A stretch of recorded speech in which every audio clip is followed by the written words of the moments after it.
Welcome back di RF Channel on YouTube. Masih bersama dengan Ryan Filbert. Dan ini adalah edisi weekend. Apa kabarnya kepada Anda semua di hari Minggu ini? Saya akan coba sharing satu topik yang menarik yang ditanyakan. Teman saya bertanya kepada saya mengenai pendapat saya atas sebuah angka statistik yang dia dapat. Dan dia meminta pendapat saya dan coba untuk meminta catatan-catatan dari saya atas data statistik ini. Nah, kira-kira data statistik apa? Kita akan bahas sebentar lagi, dan tema kali ini adalah pondasi keuangan yang buruk. Bila Anda juga ingin bertanya kepada saya, Anda bisa add WhatsApp saya. Saya senang saya bisa berkenalan dengan banyak orang dan tentunya dengan Anda semua. Anda bisa add WhatsApp saya 0895 0708 0789. Kalau Anda mau bertanya, Anda mau memberikan saran, kritik, ngomel-ngomel juga boleh, nggak apa-apa. Saya senang untuk bisa belajar dari banyak orang, dan segala kritik dan saran saya terima dengan tangan dan kaki yang terbuka. Oke, pondasi keuangan yang buruk. Apa yang mendasari topik kali ini adalah data penduduk miskin di Indonesia naik 5,09% pada tahun 2020. Jumlah penduduk miskin di Indonesia sebenarnya dari tahun 2015 sampai dengan tahun 2019 mengalami penurunan terus-menerus. Ketika saya mendapatkan data ini dan saya diminta berpendapat, saya jadi penasaran sebenarnya data apa yang membuat bisa dikatakan sebagai penduduk miskin. Kira-kira Anda tahu?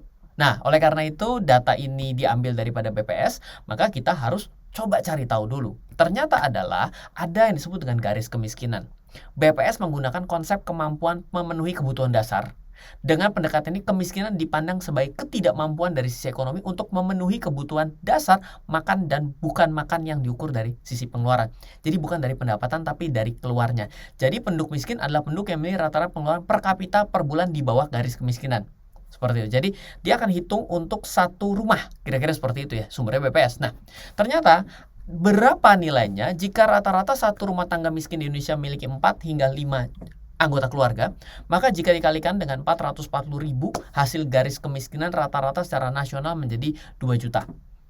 Kurang lebih seperti itu angkanya. Jadi dari sinilah dikeluar data tersebut, dan mungkin agak bergeser dan lain sebagainya, tapi tidak apa-apa.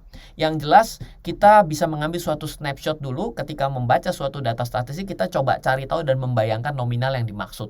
Nah, apa yang ingin saya ceritakan pada edisi weekend kali ini kepada Anda semua adalah, menurut saya pribadi, bila kita ada dalam suatu pekerjaan dan memang pada satu pekerjaan kita merasa nilainya tidak besar gitu ya, sebenarnya ada orang yang mencoba untuk menghubungkan suatu profesi dan suatu sektor itu ada yang berpenghasilan tinggi dan tidak salah.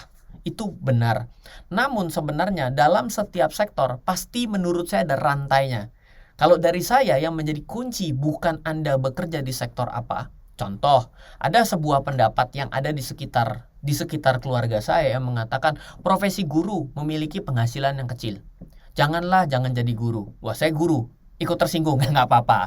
Tapi yang ingin saya coba ceritakan adalah, kalau kita melihat dari angle seperti ini ada rantainya di mana?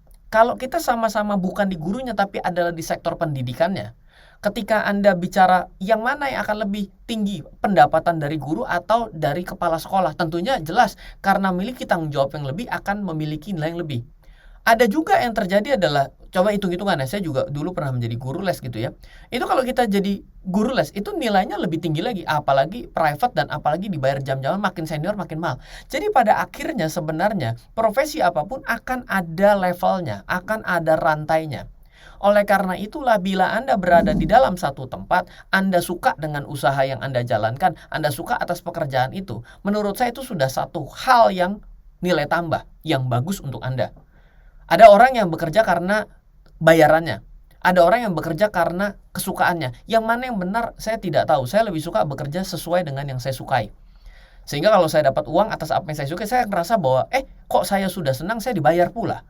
Seperti itu. Nah, tapi ketika kita berbicara mengenai rantainya, dan Anda selalu berada di rantai bagian yang tidak terupgrade, ini yang menjadi bahayanya, sehingga Anda akan selalu terjebak di sana. Nah, bagaimana naik level dari rantai industri dan sektor Anda itu? Menurut saya ada 2 caranya. Yang pertama adalah meningkatkan kompetensi Anda.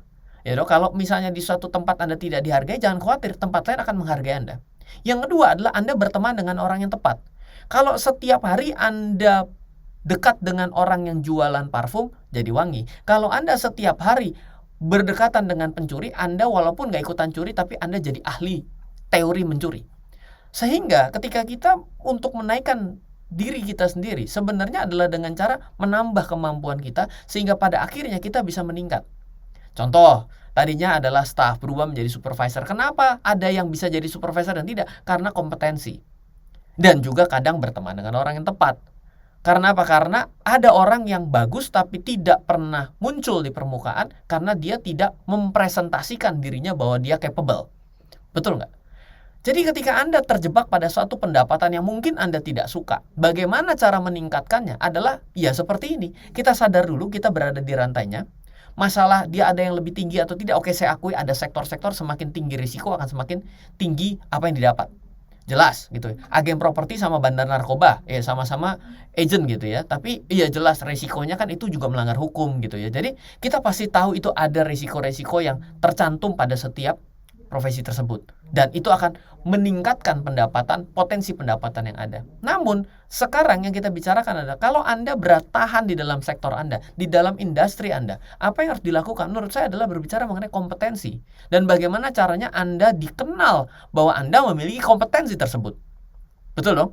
Oke. Nah, selanjutnya, ada satu awareness yang ingin saya ceritakan, hati-hati.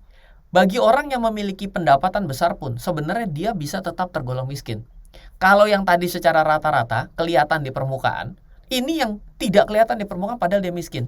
Kenapa? Karena pondasi keuangan yang rapuh itu pertama adalah akibat pendapatannya yang minim. Yang kedua adalah karena pengaturannya yang bobrok. Kalau orang yang memiliki pengaturan yang buruk, mau besar seperti apapun, dia akan belanjakan lebih besar lagi.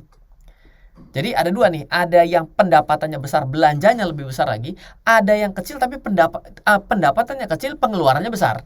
Jadi sebenarnya pada konsep apapun keduanya tetap sama, yaitu adalah masalahnya dari pengeluaran. Oleh karena itulah selalu imbangi bagaimana pendapatan, bagaimana pengeluaran. Oleh karena itulah juga bagaimana orang yang semakin hari semakin enak hidupnya adalah ketika uang bisa bekerja buat kita. Loh Pak, kalau uang bisa didapat tanpa kerja berarti kan ini berarti bukan suatu hal yang halal yang bisa saya nikmati. Loh, Anda bisa tetap bekerja, tapi usaha yang Anda lakukan, pekerjaan yang Anda lakukan tidak melulu karena uang.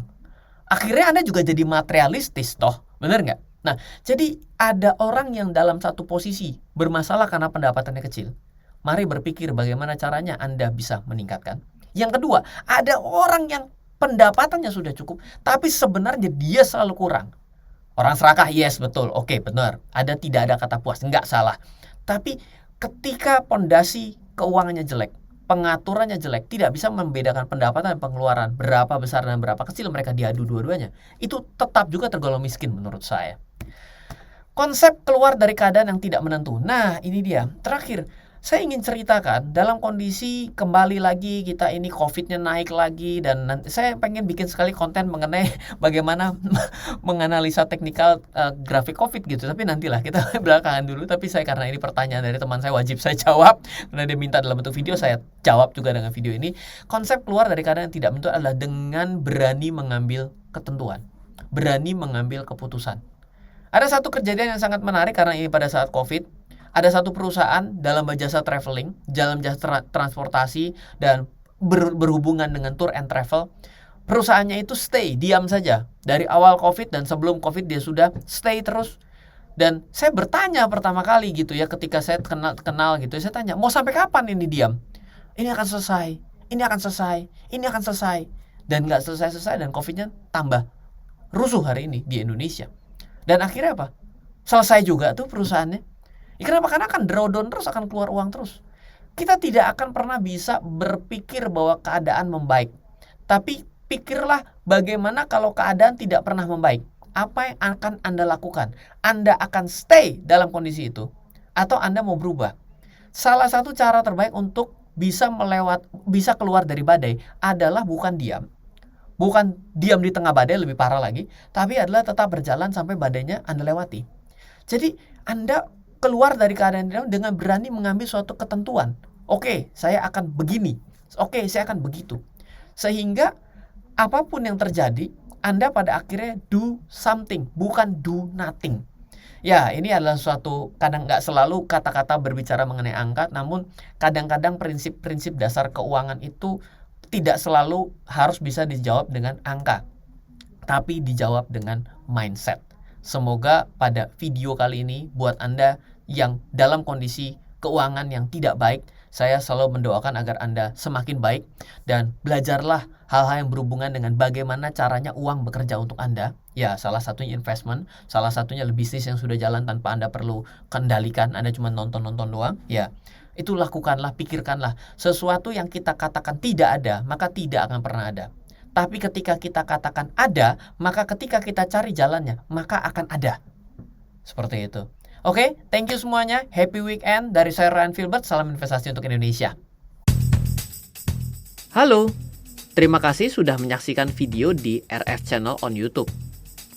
RF Channel adalah channel edukasi untuk kita secara bersama-sama belajar dan mendapatkan aktualisasi mengenai investasi, keuangan, dan bisnis bersama saya, Ryan Filbert, dan tim. Add nomor WhatsApp saya di 0895 07 08 0789 0895 07 08 0789. Download aplikasi MyRF di Android atau iOS untuk mendapatkan artikel dan tema-tema khusus mengenai edukasi investasi, keuangan, dan bisnis pada aplikasi MyRF sekarang juga. Setiap bulan, saya bersama dengan tim memiliki kelas, mulai dari belajar trading dengan analisa teknikal, yang strateginya bisa Anda terapkan pada seluruh market, mulai dari saham, forex, hingga cryptocurrency, atau kelas investasi saham bernama Fundamental Camp. Untuk mengetahui kelas lainnya dan bertanya mengenai kelas, hubungi tim sekarang juga di 0852 882 6187. Sekali lagi, 0852 882 6187. Semoga terus bermanfaat. Dari saya Ryan Filbert, salam investasi untuk Indonesia.